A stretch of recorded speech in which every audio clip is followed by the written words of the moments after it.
Betisga o'zingiz bahoyingiz qanaqa? Misol uchun Betis menga yoqdi bu Betis sorti. Menga yoqqan taraflari masalan ushlagan gul shodalarini hammasi masalan gullagan gullarni hammasini katta qilishga harakat qilar ekan. Endi ozgina yondan yordam berilib turishi kerak. ha, albatta. Agar yordam berilsa, hech qanday kuydirish, gul kuydirish, boshqasi bo'lmas ekan.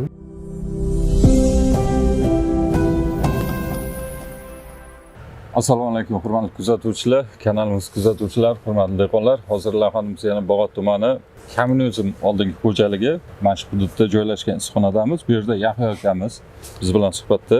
Assalomu alaykum Yahyo aka. Assalomu alaykum. Hormang ishlar bilan. Salom. Xudo barakasini bersin dehqonchilikda. Ilohim rahmat. Hurmatli kuzatuvchilar, bu yerda Sakata kompaniyasining Betis qizil pomidorlari ekilgan. Endi odatdagi ma'lumotimiz Yahyo aka buni ekilgan muddati bo'ladi. Ekilgan muddatini bir eslab o'tsak. Ekilgan muddati 15-16 sentyabrda ekilgan. Demak 2024-yil 15-16 sentyabrlarda ekilgan. Hurmatli kuzatuvchilar, bu yerda ekish jarayonida ham kelgandik, video ma'lumot qilmagandik. Endi aynan Betis qizil pomidorini Yahyo aka biz odatda yil davomida ekishga dehqonlarimizga tavsiya qilamiz, lekin xohlaymizmi yo'qmi, mana bu yilni eng qisqa yorug' kunlari bo'ladi, bu dekabr, yanvar oyida. Ana o'shanda xohlaymizmi yo'qmi, har qanday gibridga demak uni pishishiga, ya'ni qizarishiga yoki gul ushlashiga o'ziga xos ta'sirlar bo'ladi. Lekin shunga qaramasdan bu yerda demak hozir 3 ta 4 ta kesimizda mana to'liq mevalar ushlash jarayoni bo'lgan. Birinchi keslarda qizarish jarayoni dastlabki nimalari boshlangan. Endi Yahyo aka, mana o'zingiz Betis birinchi marta ekib ko'rishdingizmi? Birinchi marta ekishim kerak. Birinchi marta ekib ko'rib, mana o'zingiz kuzatishlaringiz natijasida qanaqa dehqonlarimizga tavsiya berasiz yoki qaysi jihatlarni o'sha yetishtirishda ahamiyat berish kerak? Shular to'g'risida bir fikringiz aytib o'tsangiz aka. Betis asosan menga yoqqan taraflari buni ildiz sistemasi yaxshi ekan. Asosan ildiz otishlari, ildiz sohasi mustahkam. Keyin yana bir yoqqan jihati, masalan hozir Xorazm sharoitida ayni hozirgi vaqtda oqova suv bilan yerlarni sug'orish jarayoni bo'ladi. Tashqi mana bu paxta yerlarni sug'orish jarayoni bo'ladi. Shu paytda tak suvlar tepaga qarab ko'tariladi, namlik. Shunga chidamliligi yaxshi ekan, shunga kasal bo'lmas ekan, kasallikka uchramas ekan ildiz sistemasi. Shu tomonlama juda ham yoqdi. Keyin hosildorligi. Hosildorligi shu chiqargan gulini ushlab berar ekanda bu. Shu jihatlari juda ham yoqdi. Asosan ara bilan changlatilgan bular. Changlash jarayoni arada bo'lgan.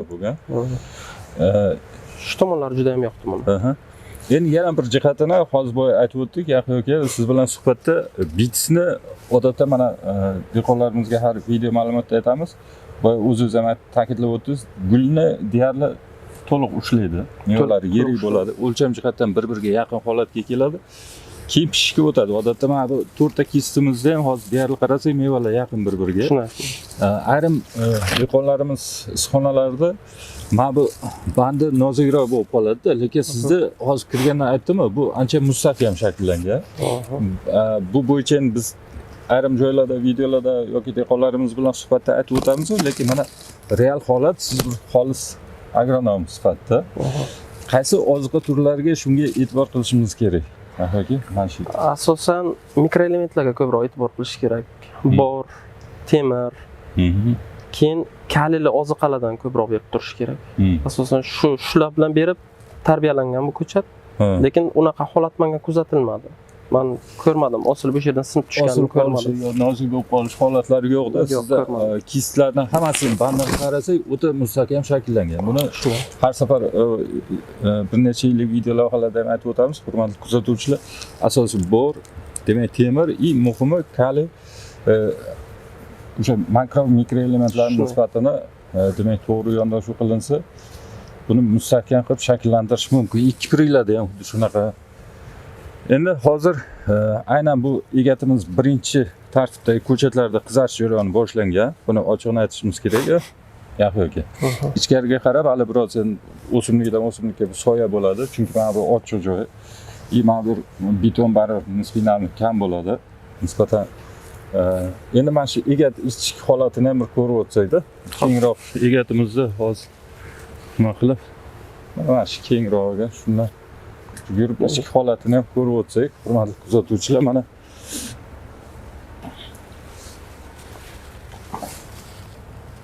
xuddi boya aytganimizdek, demak bandlar ancha mustahkam shakllangan.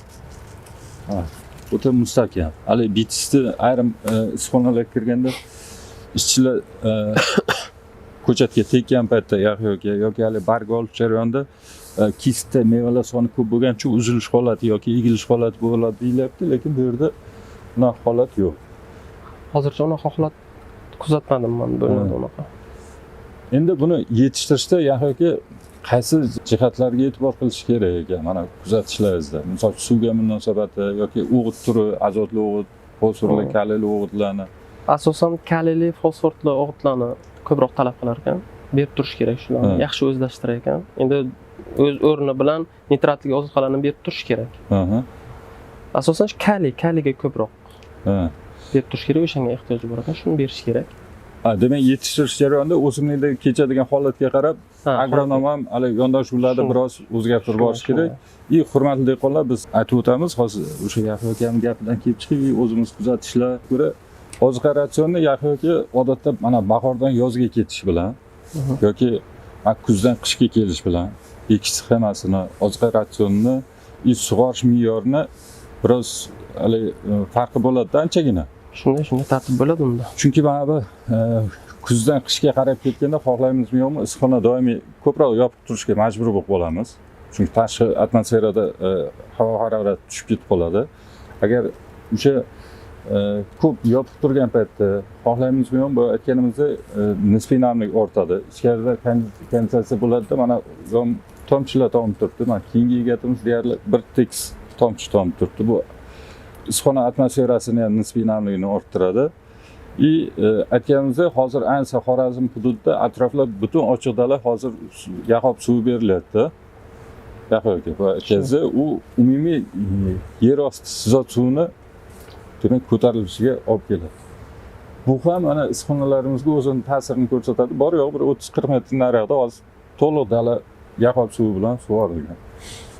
Ana o'shanday paytda demak namlikni oldinroq nisbatan shu issiqxona uzoq muddat yopiq turadigan yoki nisbiy namlik xohlaymizmi yo'qmi ortishi mumkin bo'lgan holat kelishdan oldinroq issiqxona o'sha sug'orish me'yorini, rejimini to'g'rilab olsak, mana bu egatlarni ham bir marta ag'darilibdi bu yerda. Bir marta ag'darilgan.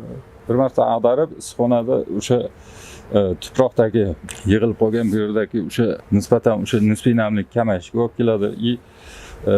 Ildizga qarab aeratsiyani yaxshilanishiga olib keladi, sabab bo'ladi. Demak, bu yilgi mana bitisni ekib ko'rib, Yahyo aka, mana hozir sentabr oyida ekilgan bo'lsa, oldindan bir necha yillik tajribangiz bor-da, siz bir necha 10 yillik desak ham bo'ladi. Bitisga o'zingiz bahoyingiz qanaqa, misol uchun? Bitis menga yoqdi, bu bitis sorti. Menga yoqqan taraflari masalan, ushlagan gul shodalarini, hammasi masalan gullagan gullarni hammasini katta qilishga harakat qilar ekan, endi ozgina yondan yordam berilib turilishi kerak. Albatta. Agar yordam berilsa, hech qanday kuydirish, gul kuydirish, boshqasi bo'lmas ekanda. Hammasi yaxshi katta qilib berar ekan, ushlab berar ekan. Lekin ildiz menga yoqqani ildiz sistemasi bizga asosan Xorazm territoriyasida ildiz sistemaga muammo ko'proq bo'ladi. Sababi yerni pastdagi namligi tepaga chiqadi qish vaqtlariga. Mana o'sha paytga shu ildiz chidab bera bilar ekanda bunga. Ildiz sistema kuchli. Keyin namlik qancha bo'lsa o'zlashtirib bilar ekan, hech qanaqa bir namlik ko'payib ketsa, boshqa bo'lsa hech qanaqa bir muammo tug'dirmas ekan. Nisbatan ortiqcha namlikka chidamli. Nisbatan ortiqcha namlikka chidamli ekan. Shu tomonlari juda ham yoqdi buni. Demak, hozir endi mana qizilga o'tish arafasida eng ko'p oxirgi yillarda mana qishdan bahorga qarab mana bu yoq yurish davomida rangga o'tish paytida asosan mevada uchraydigan kasalliklar bor. Oxirgi yillarda dehqonlarimiz qiynaydigan, axiyki o'shanga nisbatan mana ko'k holatda ham belgisi paydo bo'lib qoladi odatda uni. O'sha kasalliklarga nisbatan qanaqa ekan buni? Yo'q, men unaqa kasalliklarni umuman kuzatmadim bunga. Topomovirus deydi, yoki mozaika, boshqa virus, asosan ko'rakka keladigan kasalliklar virus tomonidan keladi. Shunday. Unaqa kasalliklarni umuman kuzatilmadi bunga. Ora-orada bir profilaktika qilib turdik. Lekin bunaqa narsani umuman kuzatmadik. Birorta bir ko'ragimizda hech qanaqa nuqson yo'q. Hammasi ajoyib o'z holatiga yetishib kelyapti. Demak, bu bitisda aynan o'sha kasalliklarga nisbatan adriatkada sakatakambanasi qizil pomidorlarda immunitet bor. Lekin yaqinga aytganingizda agronom uni agrotexnik yo'llar bilan yoki profilaktik yo'llar bilan albatta o'simlikka yordam qilib borilsa, bu kasallikni yengishga imkoniyati bor bunda. Shunday. Xudo xohlasa, Yahyo aka, sizga katta rahmat. Rahmat Xudo xohlasa, sizlarga. keyingi safargi holatlar bo'yicha agar xo'p desangiz, biz dehqonlarimizga ma'lumot berib o'tamiz. Mana fevralga уже bu yoq kunlar uzay boshlaydi.